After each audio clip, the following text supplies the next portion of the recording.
Black and white photography is one of my favorite ways to shoot. You know, I'm not sure why, but it probably goes back to my childhood when I was a kid and a teenager. I could shoot black and white film, process it, and print it myself. But to this day, I really just love black and white photography, and I really love shooting my Olympus mirrorless cameras, black and white. You can create some really fantastic images. So I've got 10 tips on how to shoot black and white with your mirrorless digital camera. Let's get started.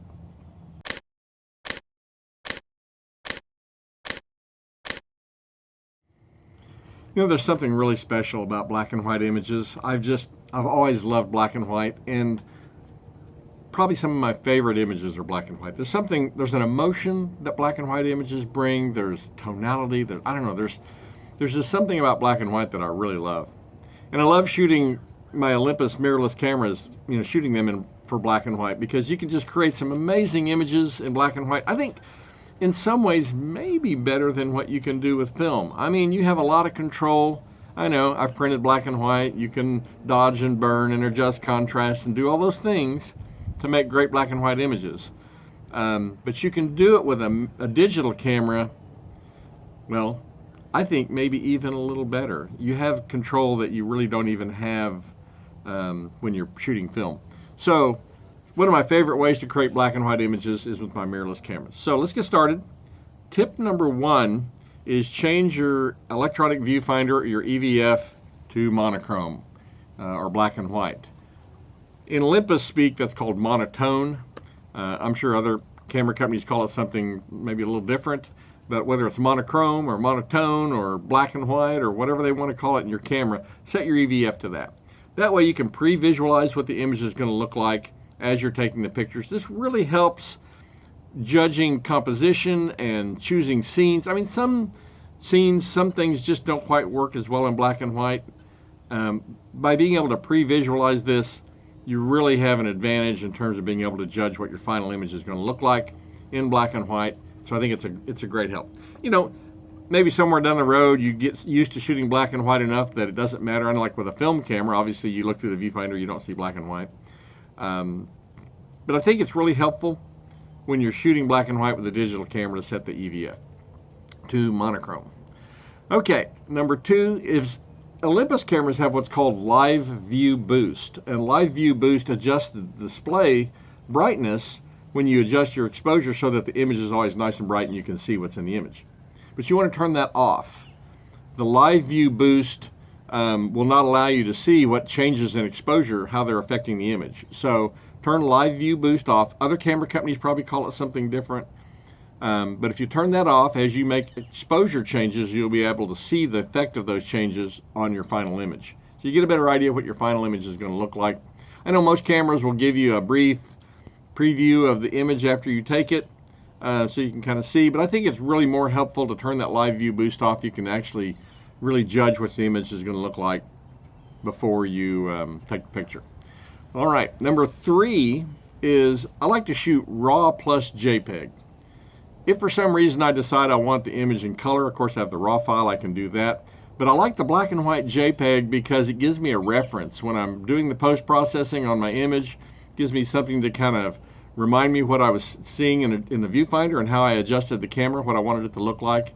So I have that kind of baseline to go from. And sometimes Olympus JPEGs are fantastic. Sometimes I can use the black and white JPEG, maybe with a little bit of tweaking, but just more or less as it is. They look great. So I always shoot RAW plus JPEG. Okay, number 4, I like to set the camera to either manual exposure or aperture priority. This, I think, gives you the best control, especially when you're using the viewfinder to judge the exposure.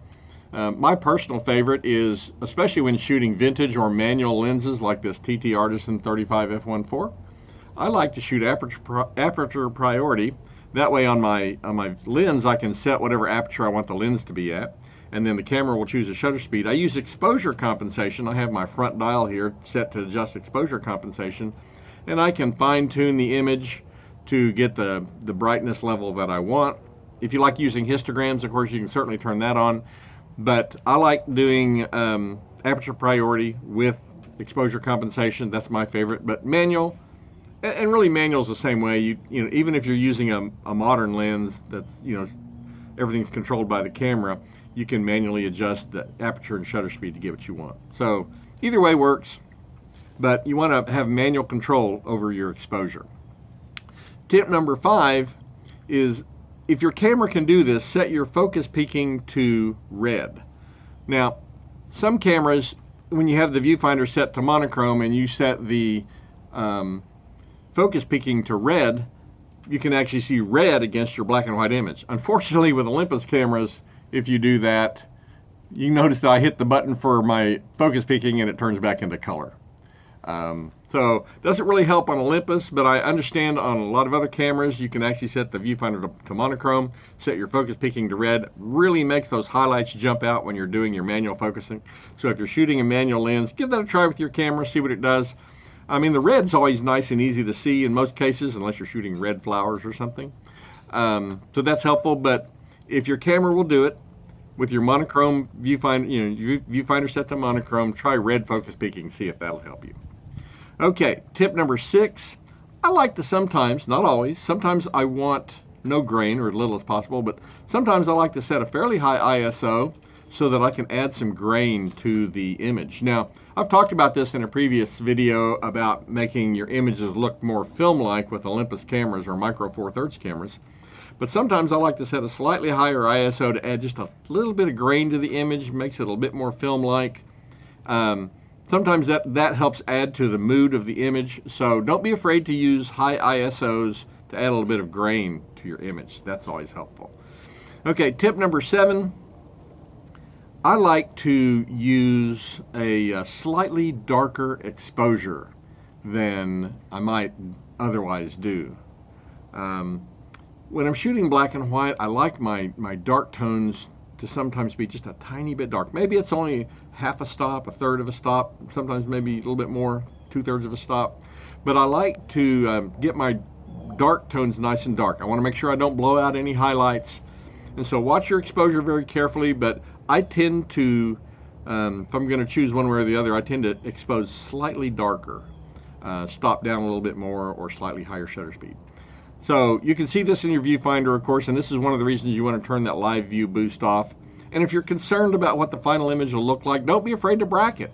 Shoot some at what appear to be a normal exposure level, shoot some, darker. Obviously with digital, it doesn't cost you extra to bracket, so feel free to do that.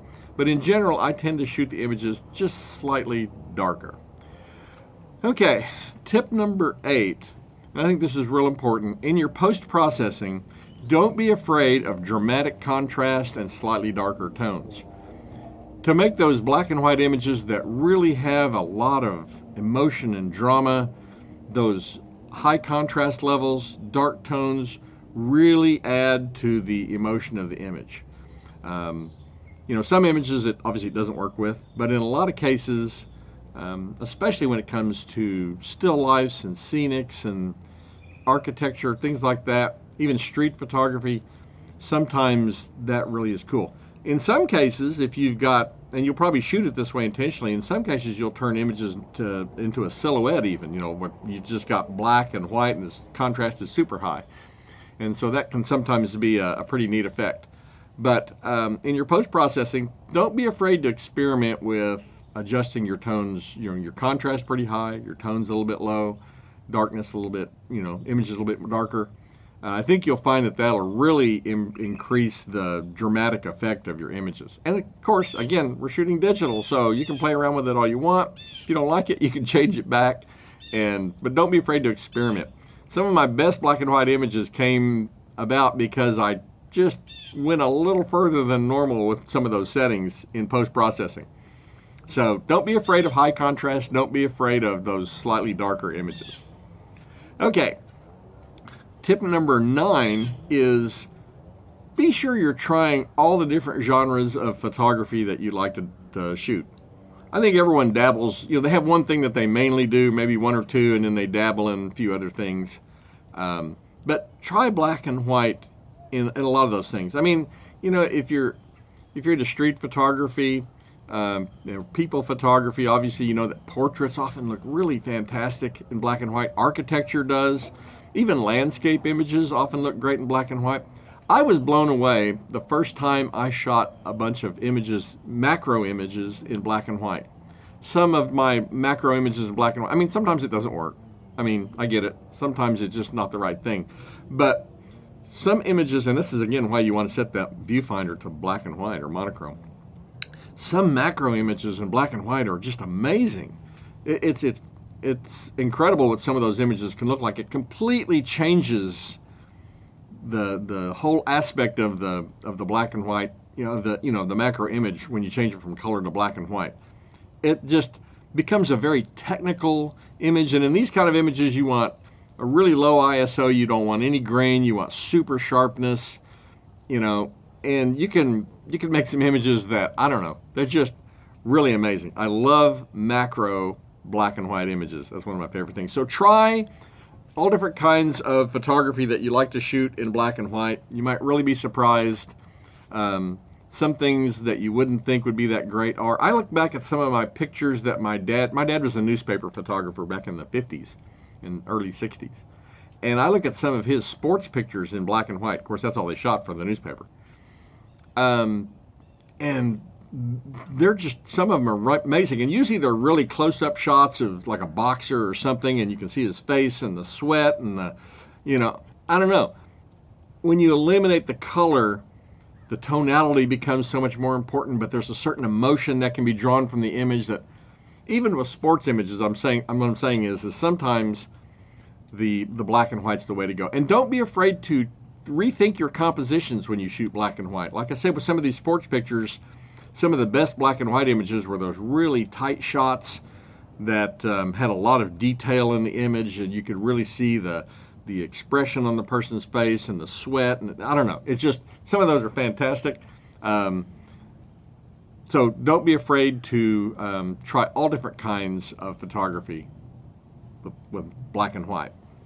And the last thing, tip number 10 that I would say is study the black and white images of other photographers, both old photographers from way back when, and modern photographers. There's a lot of photographers today shooting digital in black and white, and the images are just amazing. I mean, if you get on Flickr or even Instagram or anywhere and you do some searching, you'll find some work by black and white photographers that is just incredible. I mean, like I say, I think you can actually create better black and white images with your digital camera than you can with film. I'm going to have some people that really blast me for that. And keep in mind, I shoot not only digital, I shoot film, I even shoot large format. I'll have an upcoming video before too long, I'm sure. I just bought an 8x10 view camera I'm having some fun with. But some of my favorite black and white images came from my digital cameras. So I think you can really create some of the best black and white imagery with digital. I really think that it's an often overlooked form of photography with digital cameras. We get so enamored with the vivid colors and the sharpness and the detail, especially macro photography. Today we've got macro photographs in color that just, the old film stuff didn't even come close. I mean, they're just amazing. And that the same is true of all different kinds of photography. But when it comes to black and white, man, these digital cameras really shine. So study the pictures of both the masters of the past and masters of the current times. I think you'll find that there are some really amazing black and white images you can learn from. Study composition, study how how the exposure settings are done, the tonality, and not to plagiarize those images, obviously, but instead, more importantly, to get a feel for how those black and white images are composed, how they're exposed, and the kind of emotion they evoke. I think you'll find that black and white images are really fantastic when shot digitally. And I use all my cameras often set for black and white. And of course, you can take any color image that you shoot and you can change it to black and white. And I've done that quite a bit in post-processing. I'll shoot something in color and go, oh, I think this might look great in black and white. And so I'll switch it over, and that works great too. So study the work of others, and at the same time, get out there and shoot your own pictures. Make some great black and white images. Well, I hope some of this was useful and you enjoyed it. As you've seen, I've put a few pictures in with the dialogue along the way so you can kind of see what I'm talking about. I hope you'll give this a try. I think you'll find that black and white images are, especially when you go out and intentionally shoot black and white, you can really create some just fantastic images. Anyway, if you have any thoughts or comments, I would love to hear from you, or questions. Please leave me a comment. I always love hearing from you. And as always, thanks for watching.